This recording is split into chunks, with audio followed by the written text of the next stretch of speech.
Fedor Emelianenko is not coming to the UFC. I'm very sad to hear this.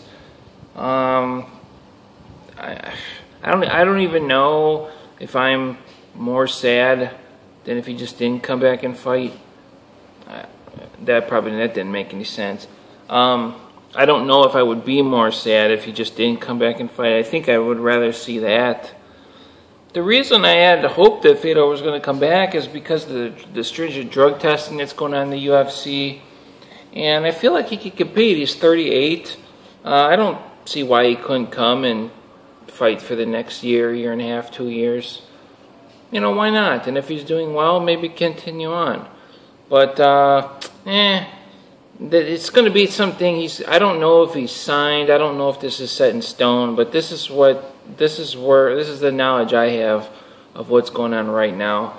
And it's going to be something in Japan. The former owner of Pride, and he's going to be fighting on New Year's Eve. And they didn't even say an opponent, like it doesn't even matter, you know. And it's just Fedor's going to be fighting. They're just going to. So it's just really lame, guys. I mean, some people seem excited about it, but I'm not excited about this. I wanted Fedor to come to the UFC. Now, could this other organization in Pride, could it develop into something cool? Yeah, maybe.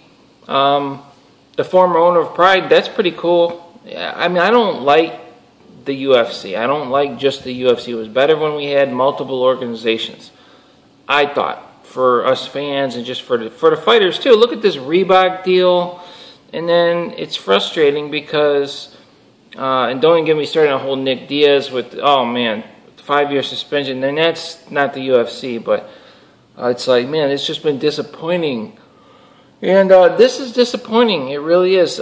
The reason it's disappointing is that, you know, I feel like Fedor could compete, and I was really hoping that he was really going to be motivated to compete. The problem is, if you're not paying fighters, guys with the, you know, maybe the Reebok deal, or maybe they just didn't offer him enough money.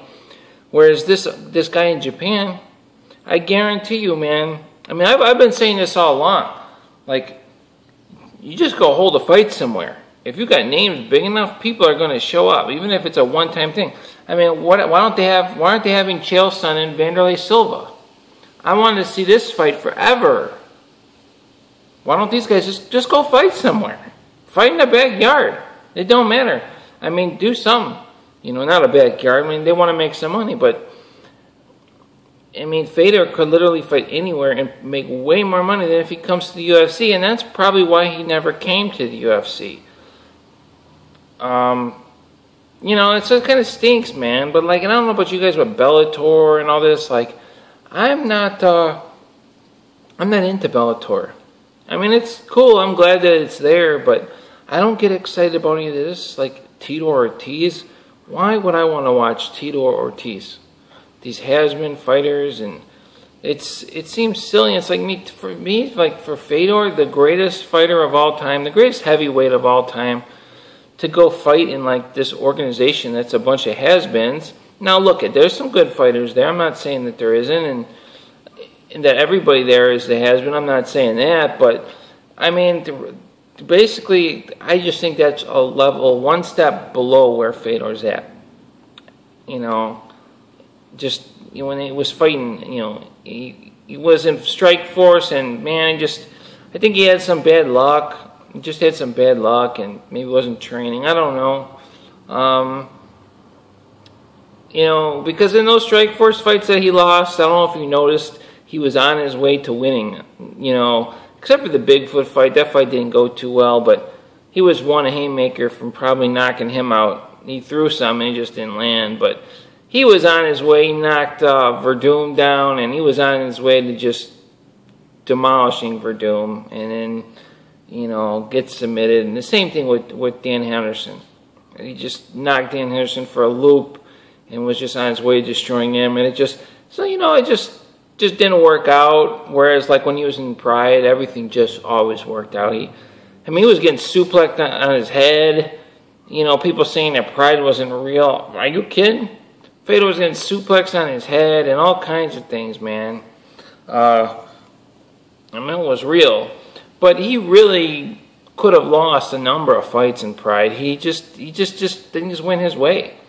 I mean, he got literally suplexed on his head. I mean, he didn't even lose the fight. He didn't get killed, which is amazing.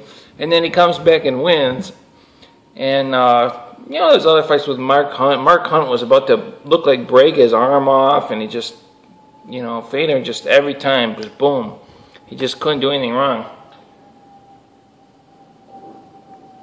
And fighting is not luck, but there is a certain aspect of luck when things just go your way. And also, I don't think Fedor, this, in a way, this may be a good thing, because I don't really think Fedor's fight style, being his size and everything, is really conducive to fighting in a cage. I mean, we saw Brett Rogers, somebody who had heavy hands, but nowhere near the skill level as Fedor, able to lift him up and just carry him up against the cage. You know, you really wouldn't be able to do something like that in a ring. And there's just different rules between the two organizations. And I've even said, to make the UFC better, that they should have one UFC event in the cage, another UFC event in a ring, and then mix up what they're fighting on. I mean, like they do that in tennis. They do in tennis, they're fighting on grass, clay, cement, whatever it's called, I don't know. But and I thought they should do that in the UFC. I thought it would be cool. You know, why not mix it up? Different surroundings. The only thing they've done in the UFC is they shrunk the octagon down. I don't know if you guys know that. They shrunk it down for some events. Some events the octagon's smaller. I don't know. They don't ever talk about it. At least I don't ever hear them talking about it. But sometimes the octagon is smaller than other times, and that can affect certain things. You know. So it kind of stinks, man. It's like, I just did not want to see this, but really what I think this comes down to, and this also isn't a good thing to see. I think Fedor's just coming back to make some money. You know, get in contact with this guy, the former Pride owner, and work something out where he's going to make a bunch of money and he's going to put a bunch of money in Fedor's pocket. And guess what? If this guy's promoting Fedor, he's going to want Fedor to win. So they're going to throw some cannon in there. And Fedor's going to demolish him. It's going to be fixed. Probably not. But, when you're not fighting the top people in the world, they're not going to be a challenge for Fedor, man. It's not going to be. It's just not the case. He's going to demolish anybody, you know. And then they'll have another fight, and they'll just keep making a bunch of money. Fedor will make a bunch of money. Guy's not had a paycheck in probably like 4 years, other than, at least from fighting.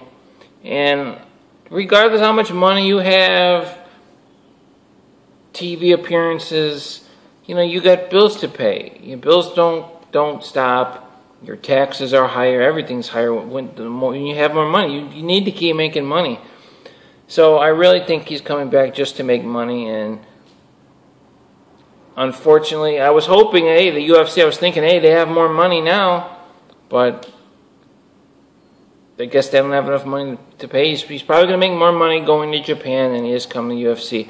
And it's probably a significant amount. I mean, he's probably literally making way more money, or maybe double or more, to go fight in Japan. And that's probably why he's doing it. So he's not coming to the UFC.